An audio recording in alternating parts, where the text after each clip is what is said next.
Howdy folks, Kirk and Jay here with Kirk Giordano Plastering. Today we want to show you how to remove a window and stucco it. So this is a tight spot, so follow me please. Come on down and watch the minefield. Now, what we got here guys is, they got the window here and these folks were going to do it, but they wanted us to break out, and I thought, man, how about this? This is Jay's job, and he had said he was going to do the breakout for him, and I said, why? And he said, well, he knows there's two studs here, and he agreed to do the breakout. I'll show you what I'm talking about, guys. You see this right here, it's saw cut. Now, you have to do the breakout, where he's breaking all this out, so by the time he does, if he'd allowed these folks to do that, he'd still have to break out 3 inches, then he might be on the studs. So he wants to stay on the studs. Cut that. I'm losing track. Okay. So what he wants to do is do the breakout, and that way he pulls the window out and he can just put a couple studs on the inside and use this plywood to fasten it up. Now if you're going to do this, guys, you need something like this. You need a lot of tools. Jay does a lot of carpentry work as he's good at carpentry. We are allowed to do minimal carpentry, but he loves doing all that stuff. I want to make a comment that has nothing to do with this stuff, guys. We did the last video, and two people say, Kirk, what brand of shirts you use? And I thought, really? Guys, I go to Salvation Army and I buy these shirts. In fact, I put this one on and I was looking deep and I seen what my wife said. She's like, do you notice the thread count? And I said, no, I just bought 10 shirts at the Salvation Army for $20. That's where I get my shirts, guys, because the lye will eat your skin up. Your skin will turn red. It'll go into your bloodstream. Your hands, you won't be able to open them and close them. Protect your skin, guys. And as far as where to get it, I'm taking this quality shirt back off, throwing it in my truck and throwing on another one. Anyway, Jay's going to do the breakout there. We'll show you how. We'll show you when he breaks it out and when we put the plywood in. You'll see how it's done. Here's Johnny. Actually, you can see how Jay is doing this now. All these tools are necessary, required to get this kind of stuff done. You guys, if you don't know how to do it, call Jay or me. We do know how to do it. Oops. We're getting ready to put this back together too. Anyway, we go to the, we know how to scratch and brown. We might show a minute of that, but we want to show this difficult texture. This skip trowel within a skip trowel. Really got to know what you're doing to do it. We do know what we're doing. All right, guys, since we're trying to show you a little of everything, we're going to show you some one coat material. Now, when I say one coat, I simply mean 3/8 at a time. Now, this stuff is got accelerators in it. We are masters at accelerators. I mean, I got so much skill doing accelerators. It's coming out my pockets when I'm walking. Look at this. Okay, it's accelerated. Boom. Accelerated just means I can put one fat coat like that, or I can do the back-to-back double up. So, do I need to put scratch coat or scratch line? No, no, no, no. Now, Jay said, how much accelerators do you want to use? I said, give me enough so that I only have 5 minutes. And if I can't put it on in 5 minutes, then it's hard as a rock. So he gave it to me.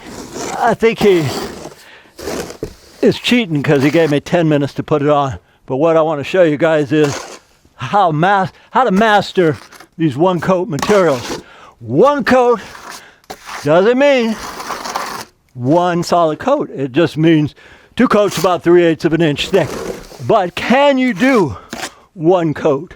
I can barely do one coat, guys, and I've been doing this forever. See, like that fat stuff, that's the only time you can do one coat. But anyway, we're just killing time, having fun. Boom. I'm gonna show you guys something else too. I'm gonna use the rest of this mud up on the board right here in this hollow spot. Don't you guys try to do these one coat systems. Stick with scratch and brown. because this was so thick, I'm talking close to 1.5 inches, because they had a stucco job done, then they had another one, and whoever did it didn't realize that you don't put another 1/2 inch over 7/8, you only go 1/8 of an inch. Anyway, that's another story. Okay, for the sake of us stopping for a second because Jay got to mix more, I'm going to show you something over here. All right, now I just put this on. I said I want 5-minute mud. It was 10 minutes ago. Let's see. Who's the best? You are, Kirk. All right, so now look how, if I could already float 1.5 inches, and this is a hard rubber float, guys. If I could already float 1.5 inches, that is, it has a lot of accelerators, guys. A ton of accelerators. Accelerate. That's what we do. That's our specialty. I've been doing it for over 40 years, guys. I sometimes think, I want you to try to get away from me. Never gets away.